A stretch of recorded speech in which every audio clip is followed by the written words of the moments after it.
For the conducts, just a few to mention.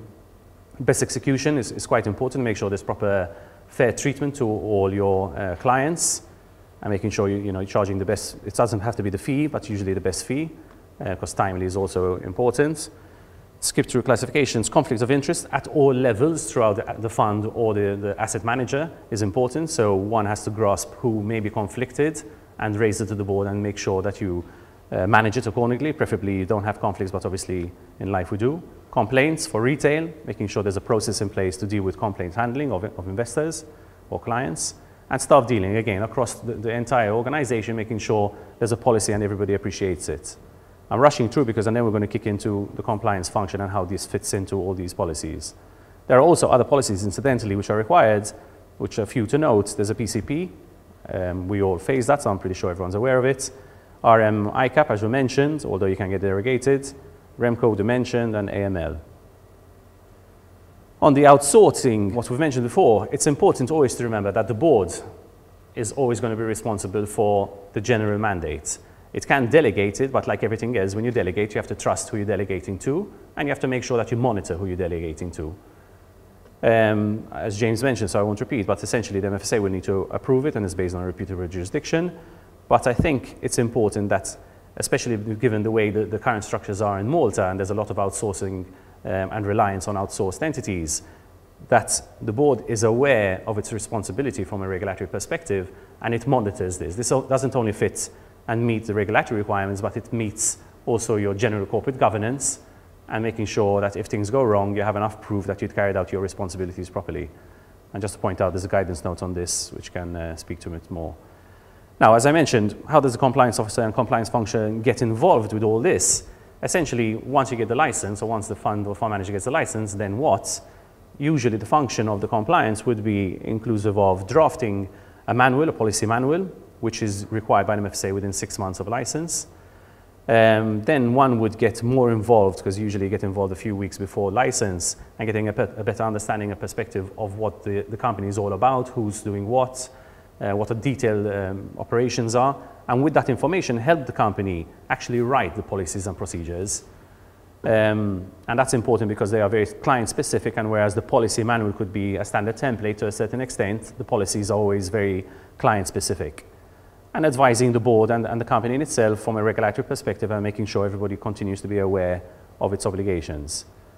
Also, training generally of the approved persons, so the people carrying out the investment services themselves, they need to have ongoing training, because as we know, and most of us has faced, the guys who trade like to trade, and they don't particularly like compliance, but they need to make sure that they are in the line, because they are in the front office, as we know it, of the company, and the first line of defense, and if they get it wrong, ultimately people have to fix it. So it's best to get them trained on a regular basis and aware of what they are. And most people generally appreciate it ultimately. And as I mentioned, advice to the board. The role of the compliance officer besides, so here we talked about immediate requirements, and now we're going to talk about general roles. The roles is, as I point out in bold, those are the two main roles as stipulated by the MFSA, but then there are others. It's to monitor and assess the adequacy and effectiveness, essentially making sure that what we say is in place. And if there are any discrepancies or deficiencies, to be able to support the company, to be able to deal with them and how we're going to deal with them, preferably obviously avoiding them in the first place. Others we've mentioned is drafting and making sure there's a proper up-to-date compliance manual. That's going to be tricky with all the regulation coming our way. And train the individuals, as we mentioned. Moving on, we'll touch upon this point on the last slide, which is the monitoring program. Assisting the company with the reporting requirements, which is generally a quarterly report to the MFSA on the financial capital requirements. And generally, compliance officer reports to the board to give them that comfort, because essentially the board is delegating the compliance function to the compliance officer and the compliance function, to making sure the board is aware of all matters that it needs to be aware of. Because again, the board retains the responsibility of compliance, so they need to make sure they also manage that outsourced function. There are various others, liaison, as James mentioned, between the MFSA and the company to make sure that you can, approach both and make sure you can deal with both requests and act a bit of liaison at the end of the day between the two when things get a bit sticky and difficult. Also, a very big one, and this is very important, especially in the next 24 months, interpret what the MFSA is ultimately distributing or the EU to regulations distributing. That doesn't mean that you leave it at the last day once it becomes law, like UCITS 4 now, a lot of the rules come effective in a couple of weeks' time, but making sure that you are aware of the process all throughout. So AFIM, we need to stay abreast with AFIM all the way to the next 12 months, and once it's applied, everybody's advised and the documentations are in place and the processes are in place. And answer any queries as we go along. 2 last slides.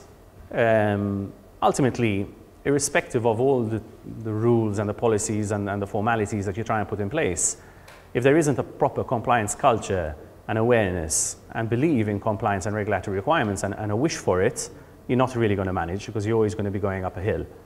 So if you can really put a proper compliance culture in place, and that is from the board all the way to the bottom, all the way across the company, it will facilitate matters significantly. How do we do this? It's by getting the board and the senior manager to be aware of their responsibilities, because ultimately they are on the line. Proper training for all parties, so it's not a matter of just training the portfolio managers, you should also train the board members. At times they get training from across the board, but they have to prove that they know their bit, because they will facilitate you if they know it, and make it very hard for you if they don't know it. The regulator expects, it has its open door policy where you can approach the regulator, unlike the FSA as we keep on hearing, but on the flip side, it expects open and honest relationship with MFSA. So keep them abreast of major developments, not of everything along the way because they're quite busy, but make sure they are aware and they don't hear it from a third party or their peer regulators in the UK or what have you. And as I mentioned, just recognizing across the board the importance of staying compliant rather than dealing with compliance when things go wrong. It's much easier to stay compliant than deal with it, prevention rather than cure, the same old thing.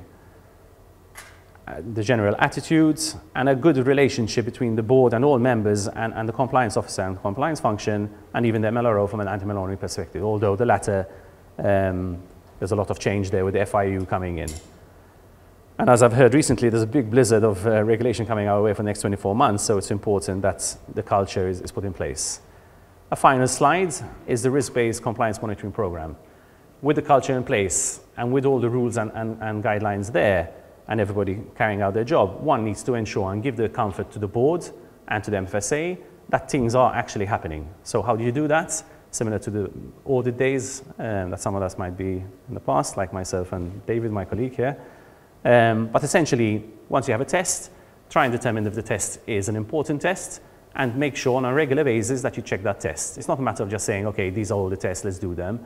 You have to understand the rules themselves. You have to understand what the business does, so the general industry. You have to understand what the company is doing, what the people are doing, and who might be a bit riskier than there, and base your risk-based assessments and tests on that level.